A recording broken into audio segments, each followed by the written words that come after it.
방송으로 예배를 함께 드리시는 여러분들 사랑하고 축복합니다. 우리 반수창 권사님 들어오셨습니까? 김창원 권사님, 박서연 집사님, 또 유혜익 집사님, 최옥기 집사님 다들 들어오셨습니까? 김영미 권사님도 들어오셨습니까? 우리 김영상 집사님 들어오셨습니까? 참으로 반갑습니다. 올해는 이렇게 또 예배가 이렇게 또 대면 예배를 더 금지하고 있는 가운데 모든 행사를 아마 제대로 어느 교회든지 제대로 하지 못하고 조용한 성탄절이 될 것 같습니다. 코로나 바이러스가 가져다준 변화일 것입니다. 거리에서는 크리스마스 캐럴이 사라진 지 오래되었습니다.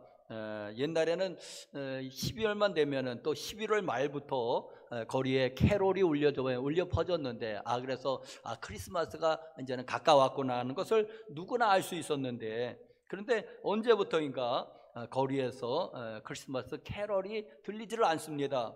아마 저작권법이 시행이 된 이유가 아닌가. 그래서 한 곡을 틀 때마다 돈을 내라고 하니까는 사람들이 함부로 틀지를 못합니다.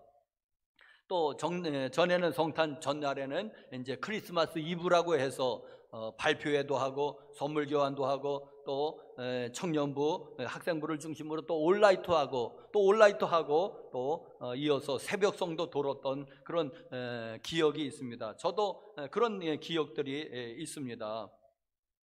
자, 그런데 요즘은 또 올해는 그런 크리스마스는 참 무슨 발표회 하나 제대로 하기가 참 어려운 크리스마스가 될 것 같습니다. 그렇게 되겠죠.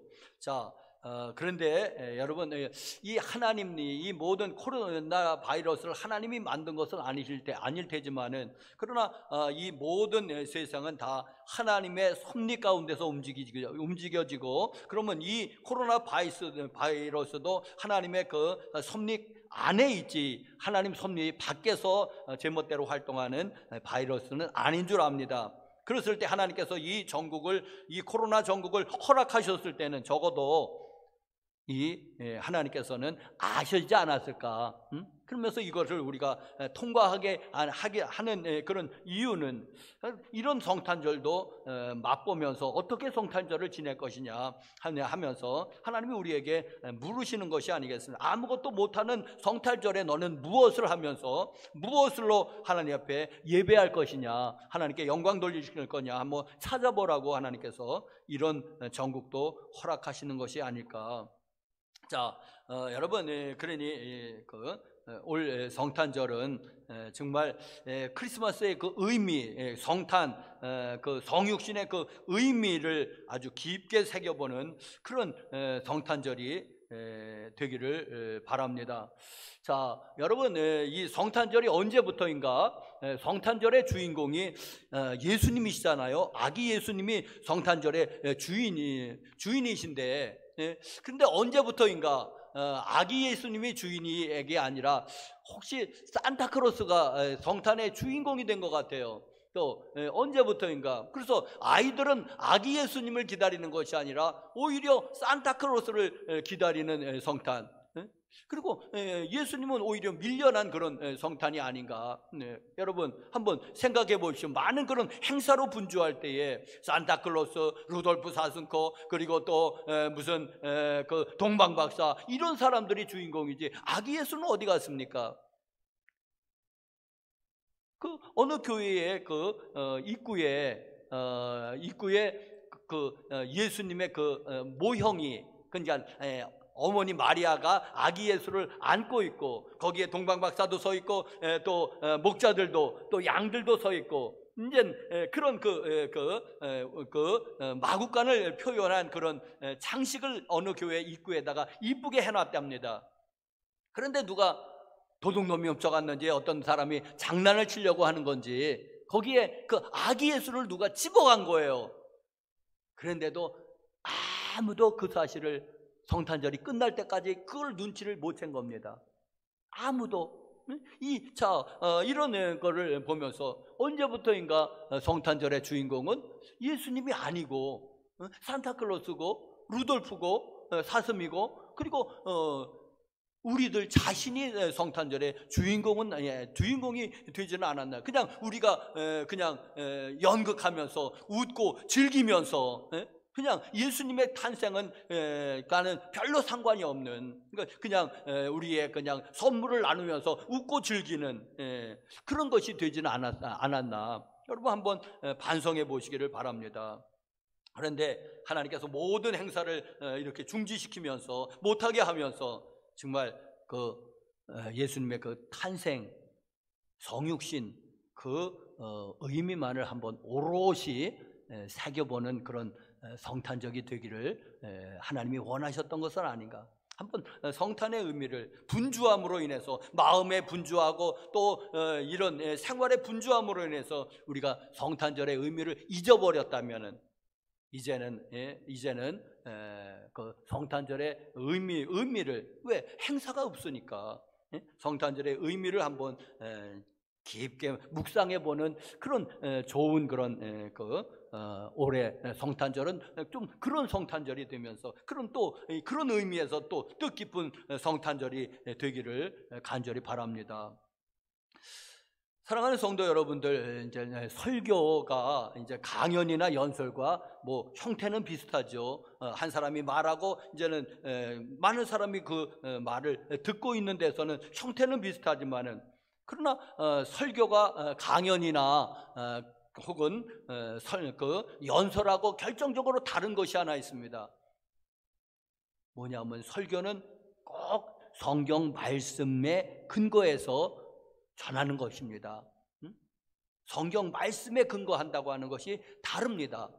다른 연설이나 강연은 성경 말씀에 근거할 필요가 없죠. 자기의 사상이나 철학 사상이나 자기의 지식이나 이런 거를 전할 수 있지만은 그 사람들이 성경을 전하지는 않습니다. 그러나 목회자가 설교한다고 하는 것은 뭘 설교하는 거냐면은 하나님의 말씀을 설교하는 겁니다. 자, 그래서 우리의 믿음도 항상 성경 말씀에 기초해야지. 여러분, 믿음이 성경 말씀에 기초하지 아니하는 믿음이 되면 그건 미신이지 믿음이 아닌 것입니다. 여러분, 항상 하나님 말씀에 기초해야지 됩니다. 설교도 그렇고 여러분의 믿음도 그렇고 항상 말씀에 기초해야지 되는 거지. 하는 그 말씀을 떠나면은 여러분, 우리의 믿음은 올바른 믿음이 아니고 미신적인 믿음이 됩니다. 자, 그러면 그 전제는 하나님의 말씀에, 이 성경은 하나님의 말씀이고 무오하다, 성경의 말씀은 무오한 하나님의 말씀이라고 하는 전제가 이제 밑바닥에 깔려 있습니다. 자, 예수님의 탄생은 역사의 분기점이 되었습니다. 여러분, 역사의 분기점이. 자, 그래서 올해가 2020년은 무엇입니까? 예수님 탄생으로부터 2020년이 지났다는 것입니다. 이게 2020년의 뜻입니다. 그리고 여러분, 세계의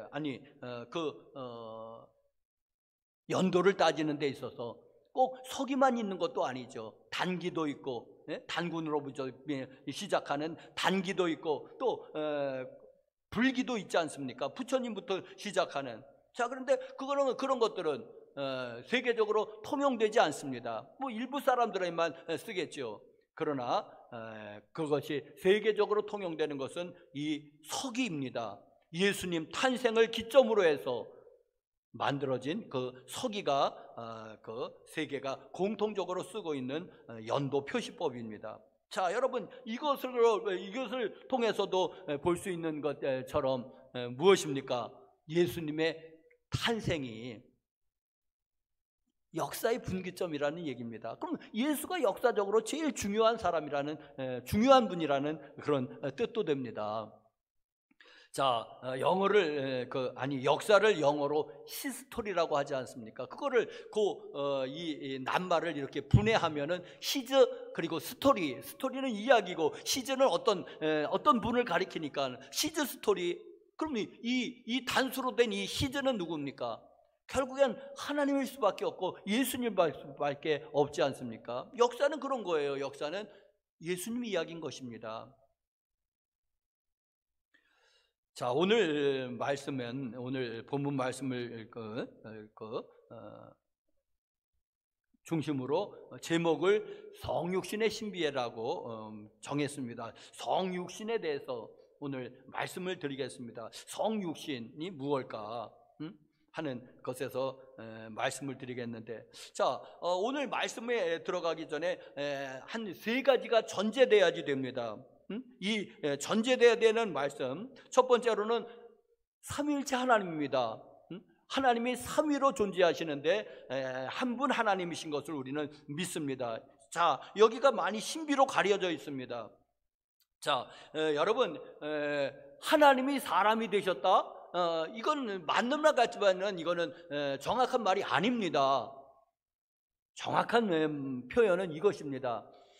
삼위일체 하나님의 제2위이신 성자 예수님께서 사람이 되신 것입니다. 네? 이것이 바로 성육신의 뜻인 것입니다. 성자 예수님이 사람이 되신 것이지 하나님이 사람이 되셨다는 것은 이건 틀린 말입니다. 자, 여기에 전제되는 것은 삼위일체 하나님, 우리가 믿는 하나님은 삼위일체의 하나님이시라는 것입니다. 자, 이것을 설명하면 또 다른 설교가 되니까는 그냥 삼위일체 하나님으로 넘어가고, 두 번째로는 천국과 지옥이 있다는 얘기입니다. 여러분, 천국과 지옥에 대한 교리입니다. 교회 다니는 사람들 가운데서도 더러는 천국과 지옥을 믿지 아니하는 사람이 있습니다. 한 80%는 믿고 한 20%, 한 10몇 프로는 안 믿는다는 그런 통계를 보았는데, 하여튼 교회 다니는 사람 가운데서도 천국과 지옥을 안 믿는 사람들이 의외로 있는 겁니다. 여러분, 이런 분들은 교인이라고는 할 수 있습니다. 왜? 교회 다니니까 교인이죠. 그러나 그 사람들은 신자는 아닙니다. 성도는 아닙니다. 왜? 믿지를 않기 때문에. 여러분, 그러면서 마치 그런 사람은 자기가 대단한 것처럼, 아주 교양 있는 것처럼 생각합니다. 천국과 지옥, 그렇게 허무맹랑한 것을 우리 안 믿는다. 우리는 교양인이다 하면서. 그런데 여러분, 뭐가 교양인입니까? 이 천국과 지옥은, 자, 여러분, 우리는 설교는 성경을 기초로 한다고 그랬고, 성경의 무오함을 기초로 한다고 그랬죠. 자, 성경에서 천국과 지옥을 뺀다면 무엇이 남아 있을까요? 예수님이 공생의 첫 번째 한 설교의 내용도 회개하라, 천국이 가까이 왔느니라, 천국 이야기하신 거죠. 또 산상설교의 그 첫머리도 팔복이지 않습니까? 거기에 그 첫머리, 심령이 가난한 자는 복이 있나니 천국이 그들의 것이며, 천국 얘기를 하고 있지 않습니까? 자, 여러분, 그 성경에서 천국 얘기를 뺀다면은 여러분, 무엇이 남는지 궁금합니다. 무엇이 남습니까? 교양이 남습니까? 뭐가 남습니까? 여러분, 이 천국과 지옥이 없다면 예수님 믿을 이유가 별로 없습니다. 아니, 없습니다. 왜 우리가 돈을 들이고 시간을 들이고 에너지를 써가면서 예수를 믿고 교회를 나오겠습니까? 그럴 필요 없습니다. 그런데 천국과 지옥이 있기 때문에, 그러니까 우리는 예수를 믿어야지 됩니다. 왜냐하면 성경이 말하지 않습니까? 믿으면은 천국에 간다고. 요한복음 3장 16절에 믿으면 천국에 간다고 그랬지 않습니까? 그럼 안 믿으면 천국에 못 가는 거죠. 여러분, 저는 교양을 위해서 예수를 믿는 게 아니고, 나는 천국 가기 위해서 예수를 믿습니다. 왜? 예수 안 믿으면 천국 못 들어간다니까.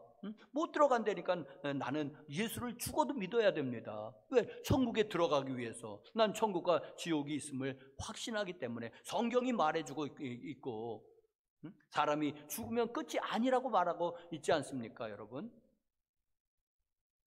우리 속에 아주 깊은 속에 그 내재되는 무의식이 말하고 있지 않습니까?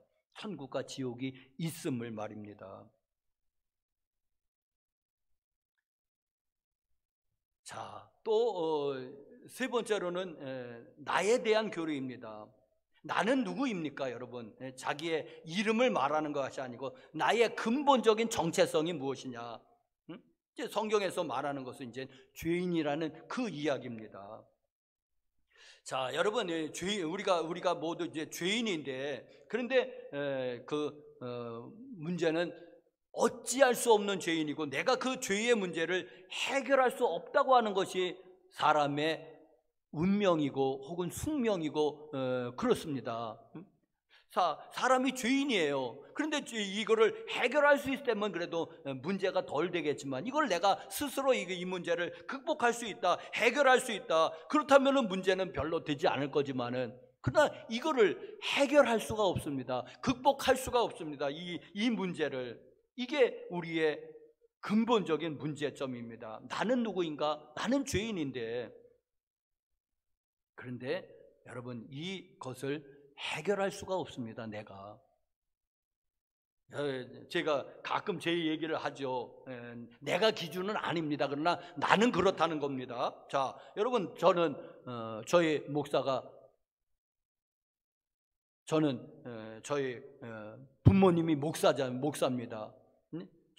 그런데 저는 본질적으로 내가 죄인이라고 하는 것이 저는 믿어집니다.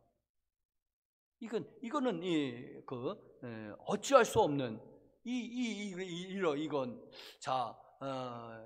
그건 내 이성이 말하고 있고 내 양심이 말하고 있고 내 무의식이 말하고 있습니다. 나는 죄인이라고 하는 것을. 그런데 어찌할 수 없는 죄인이라고 하는 것을. 자, 성경을 보십시다. 성경을 오늘 본문 말씀은 아니지만은, 자, 로마서 1장에서 사도 바울은 이방인이 죄인이라는 것을 증명을 하고 있습니다. 로마서가 잘 짜여진 신약 논문 같은 거 아니겠습니까? 로마서 1장은 이방인의 죄에 대해서, 로마서 2장은 유대인의 죄에서, 그러면 로마서 3장은 모든 사람이 죄인이라고 하는 것을 말하고 있습니다. 왜? 세상 사람들은 유대인 아니면은 이방인이기 때문에. 자, 의인은 없나니 한 사람도 없다. 그거는 시편을 인용해서 사도 바울이 로마서 3장에 기록한 말씀입니다. 모든 사람이 죄를 범하였음에 하나님의 영광에 이르지 못한다. 그것도 로마서 3장에 있는 말씀입니다. 한번 로마서 1, 2, 3장을 한번 읽어보시오. 거기 인간이 어떠한 존재인지 잘 설명이 되어 있습니다. 자, 여러분, 성경이 아니라고 하더라도, 자, 우리가 죄인이라는 것이 원죄가 있습니다. 또 조상으로부터 내려오는 유전죄가 있습니다. 그리고 자범죄가 있습니다. 내가 지은 죄. 자, 그러면 원죄는 우리 탓이 아니라고 그러고, 유전죄, 조상으로부터 내려오는 죄도 우리 탓이 아니라고 그래 해봅시다. 그래도 사랑하는 성도 여러분들이요, 내가 지은 죄도 내가 해결할 수 있습니까? 이미 저질러진 죄는 어떻게 할 거고, 그리고 그걸 어떻게 해결할 건데요? 어떻게 그 죄를 없이 하거나 무효로 만들거나 할 것입니까, 여러분?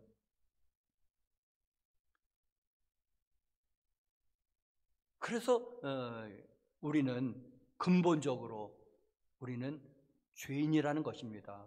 그리고 그것을 내가 풀 수 없는, 그리고 나에게는 누가 구원자가 필요하다. 그러니까 그 구원자가 메시아고 예수님이시죠. 그리스도시죠. 메시아입니다. 이제 예수님이라고 하는 것은 나중에 얘기하고, 구원자가 우리에게는 모두 필요한 것입니다. 왜?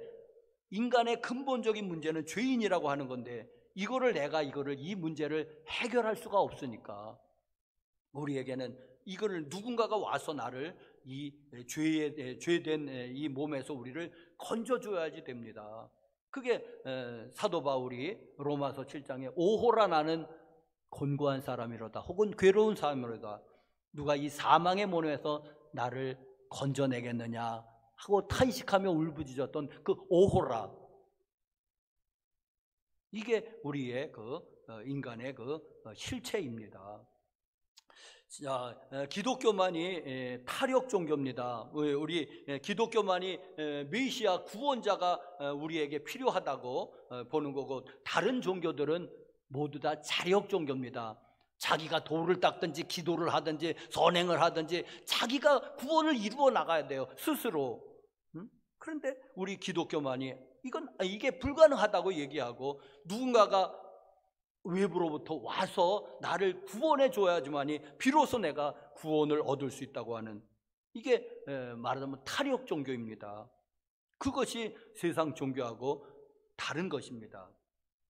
자, 첫 번째로는 이제는 본문으로 들어가서, 첫 번째로는 왜 예수님만 구원자가 되시는가 하는 문제를 말씀드리겠습니다. 왜 예수님만 구원자가 되냐? 세상 사람들은 예수님을 이제는 성현의 반열 위에 놓기는 하지만은, 그러나 석가모니하고 공자님하고 무슨 맹자님이나 소크라테스 이런 분하고 동일한 반열 위에 예수님을 놓습니다.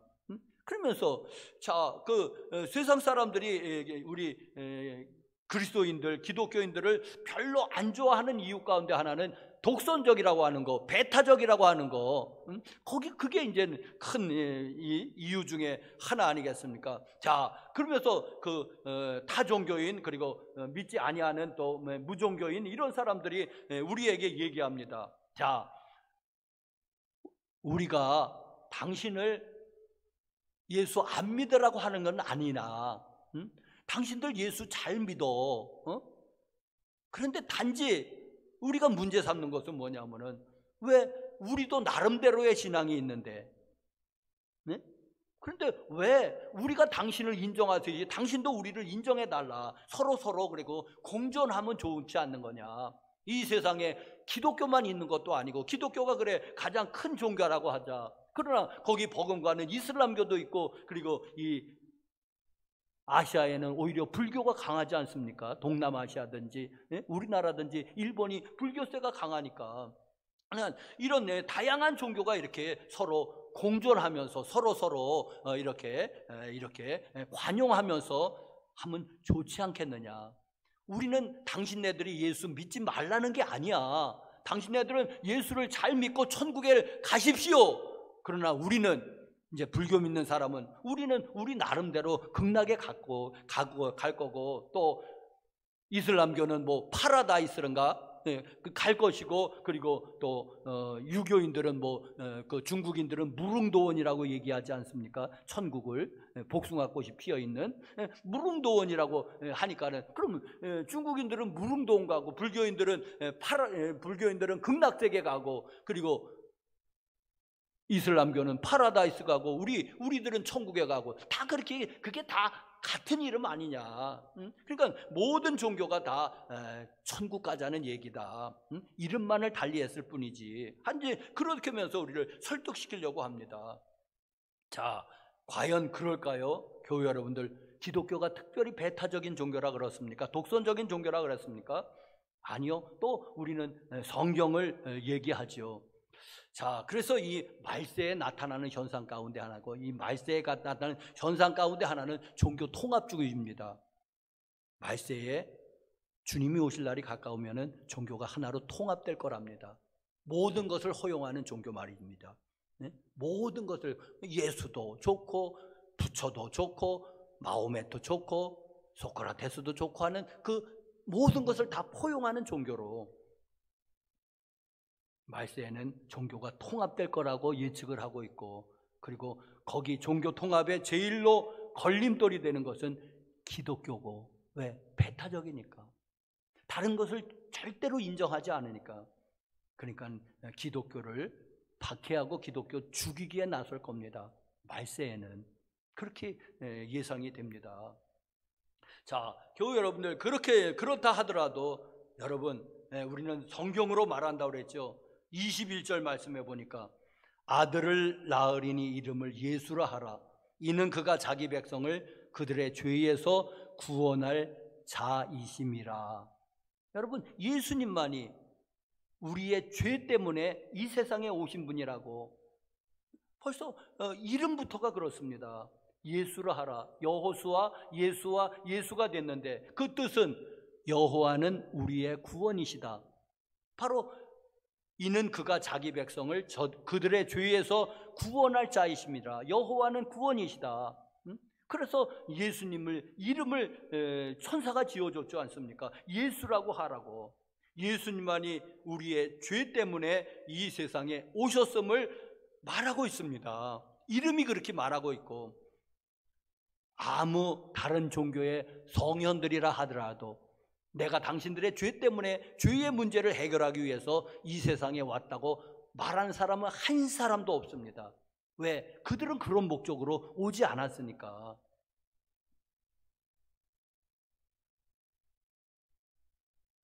그래서 타종교회는 여러분, 죄에 대한 죄의식은 거의 찾아볼 수 없고, 급격해야지 그들은 그냥 윤리 얘기하고 도덕 얘기합니다.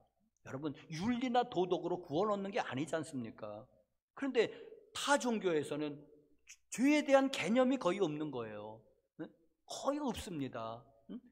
그저 그냥 윤리적으로 살으라고, 도덕적으로 살 것만 얘기하고 있습니다. 그런데 우리는 윤리 문제가 아니지 않습니까? 죄의 문제고, 인간의 문제는 근본적으로 죄의 문제고, 죄로 인해서 사망이 왔고, 사망으로 인해서 영원한 형벌이 왔고, 지옥 말입니다.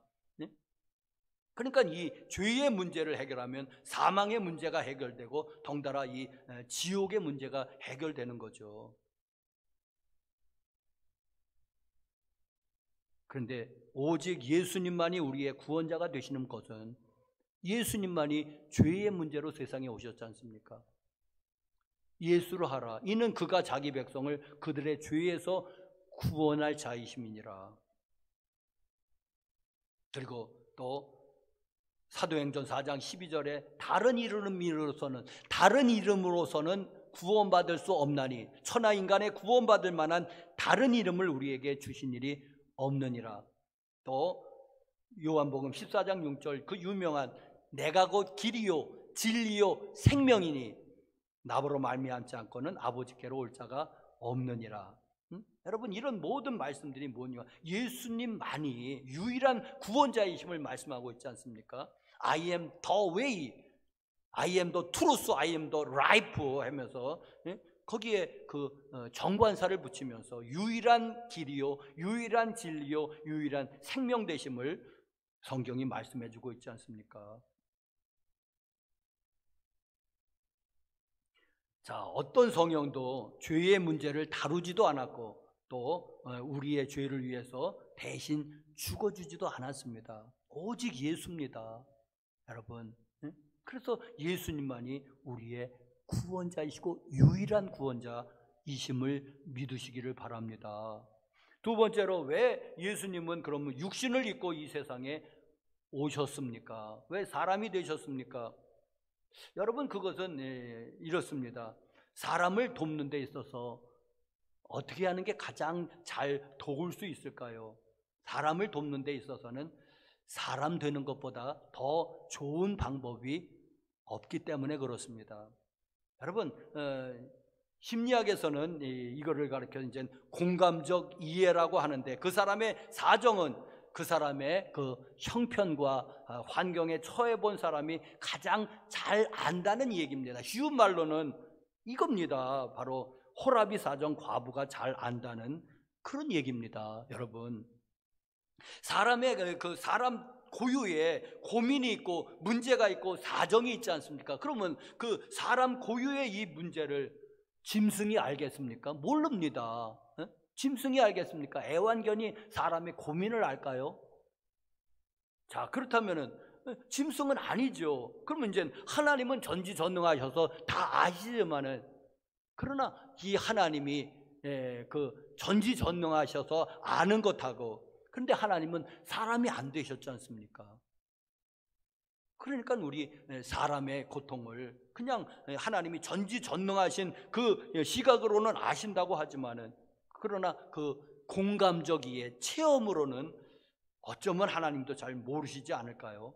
그래서 예수님은 사람이 되셨습니다. 왜? 사람의 사정은 사람이 가장 잘 알기 때문에. 아픈 사람의 사정은 누가 알지요? 건강한 사람은 잘 모릅니다. 알긴 알겠죠. 뭐 피상적으로 그냥 이렇게 대충 그냥 지식적으로는 알겠지만은, 그 아픈 사람의 사정은 누가 제일 아냐면 아파본 사람이. 똑같이 아픈, 허리 아픈 사람의 사정을 허리 아픈 사람이 제일 잘 아는 거예요. 말하자면 그런 거예요.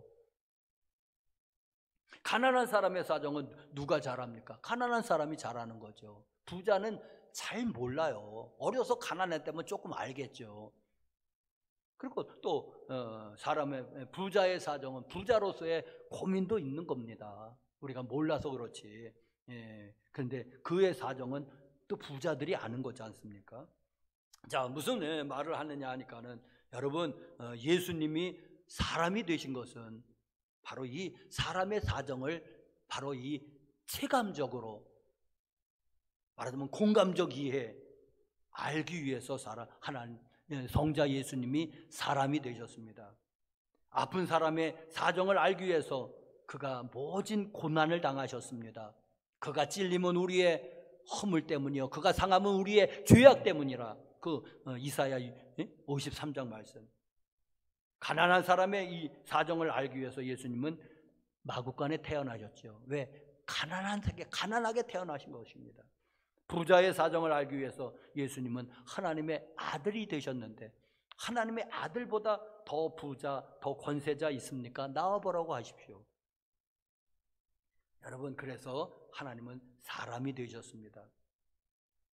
미국의 그 하와이 섬 가운데 한 섬에 몰로카이라고 하는 섬이 있다는데, 그런데 거기에는 미국에서 그 나환자들이 거기에 추방돼서 모여서 사는 섬이라고 합니다. 우리나라로 말하자면 저 여수 그 밑에 소록도라고 있지 않습니까? 해남 밑에 그 소록도와 같은 그 섬이.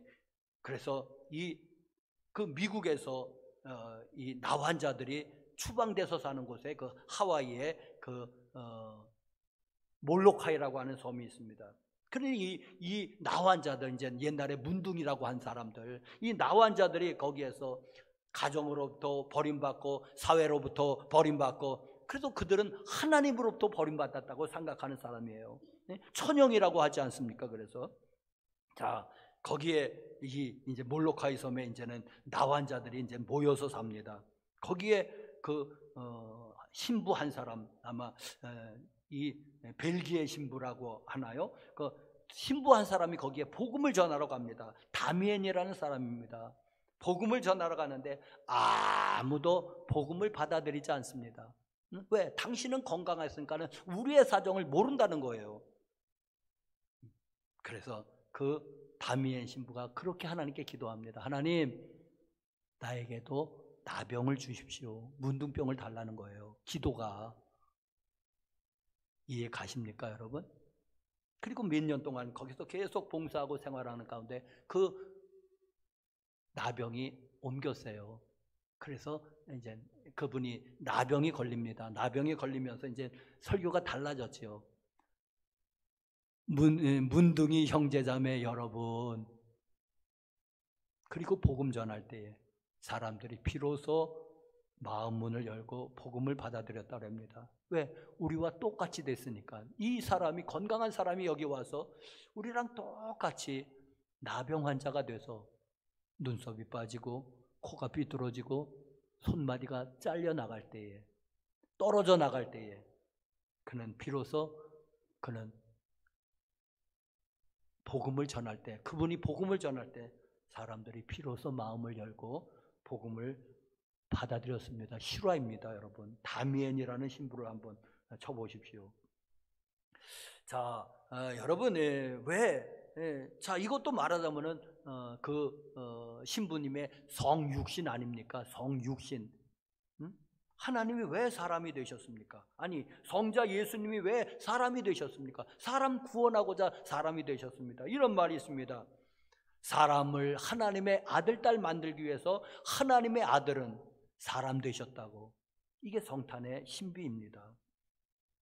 마지막으로 여러분, 그런데 왜 예수님은 동정녀 마리아에게서 태어나셨습니까? 동정녀는 여러분 남자를 가까이 하지 아니하는 이제 수처녀 얘기하는 거거든요.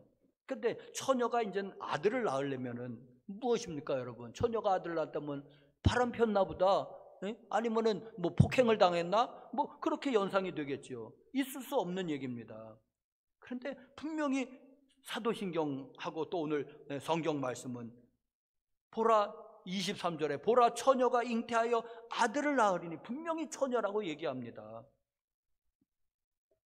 왜 처녀가 아들을 낳는 이런 방법이 필요했을까요? 왜 남자의 씨가 아닌 성령님의 강권적인 역사로 예수님이 아기로 탄생하셨는데, 자, 인간의 문제를 말할 때 죄의 문제를 말했습니다. 그런데 죄의 그 근원적인 죄를 가리켜서 이 아담 때부터 내려오는 죄의 원죄라고 얘기했습니다. 자, 인간의 죄를 해결하려면은 모든 죄를 다 해결해야 되지. 자범죄만 해결해도 안 되지 않습니까? 유전죄만 해결해도 안 되고, 유전죄, 자범죄, 그리고 아담으로부터 내려오는 원죄까지 다 해결돼야지 비로소 우리의 죄의 문제가 해결된 것이 아니겠습니까? 여러분, 자, 그런데 만약에 이제는 이렇게 표현을 하더라고. 부정모혈이라고 그러지 않습니까? 아버지의 그 정잉브로트 어머니의 피로 해갖고 사람이 이제 이렇게 만들어지는데, 근데 그 방법이 아니고 이 아버지 쪽을 이거를 완전히 이거를 제거하고, 그리고 이 어머니 쪽으로만 하는 이 특별한 방법, 이 말하자면 동정녀 탄생, 이 방법을 취할 수밖에 없는 것은 바로 원죄 때문에 그렇습니다. 아담으로부터 내려오는 원죄 때문에. 여러분, 부정모혈로 자녀가 태어났다면 이 원죄의 이 굴레를 어떻게 벗어날 겁니까? 이것을 벗어날 수가 없습니다. 그러니까 하나님께서는 특별한 방법을 사용해서 아버지 쪽을 이렇게 제외하시고, 그리고 그 어머니 쪽만 해서 그 동정녀 탄생이 이루어졌습니다. 사랑하는 성도 여러분들, 말씀을 맺겠습니다. 자, 제가 이 말씀한 모든 설교는 결론을 내라고 한다면 결론은 요한복음 3장 16절입니다. 하나님이 세상을 이처럼 사랑하사 독생자를 주셨으니 이는 그를 믿는 자마다 멸망치 않고 영생을 얻게 하려 하심이니라. 여기 주셨다는 뜻에는 이중 언어입니다. 하나님이 한 번은 성육신으로 세상에 주셨고 또 한 번은 십자가의 대속으로 주셨습니다. 여러분, 이게 이 복음의 핵심 아닙니까?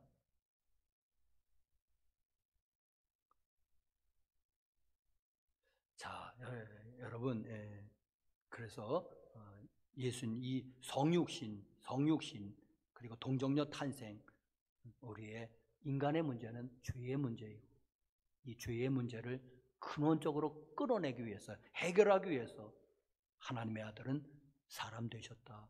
왜? 사람을 하나님의 아들, 딸 되게 하기 위해서. 참 이 말이 참 멋있습니다. 하나님의 아들이 사람이 된 것은 사람의 아들을 하나님의 아들로 만들기 위해서, 사람의 딸을 하나님의 딸로 만드시기 위해서 사람 되셨다. 여러분, 성탄절이 가까워왔는데 올해는 모든 그런 행사는 할 수도 없을 것 같습니다. 그래서 조용하게 우리 지나가겠는데, 여러분, 조용하다고 하더라도 성탄절의 깊이, 그동안 행사 때문에, 그동안에 또 여러 가지 캐롤 때문에 이런 것으로 우리가 분주했다면은, 그래서 깊이 새기는 게 좀 덜했다고 한다면, 올해는 모든 행사를 취소시키는 하나님의 뜻은 성탄절의 그 신비, 성찬절의 의미를 깊이 새겨보라는 주님의 뜻이 아니겠습니까? 여러분, 올 2020년도 성탄절도 의미를 새겨서 뜻이 있는 그런 성탄절이 되기를 간절히 축원합니다. 기도하시겠습니다. 거룩하신 하나님, 자비하신 하나님, 올해도 어김없이 성탄절은 가까이 왔고 성탄절 예배를 드려집니다. 하나님, 성탄의 의미를 올해는 한번 깊이 새겨보는 그러한 성탄절이 되게 하여 주시옵소서. 하나님의 아들이 어떻게 사람이 되셨는지, 왜 되셨는지, 이유가 무엇인지 하나님 깊이 생각해보고, 하나님 오직 예수님만이 우리의 구원자이고 대속자이고 메시아이심을 우리가 굳게 믿게 하여 주시옵소서. 주님 사랑합니다. 주님의 사랑이 우리에게 깊이 각인되어지는 그러한 성탄절 되게 하옵소서. 예수님의 이름으로 기도드렸습니다. 아멘.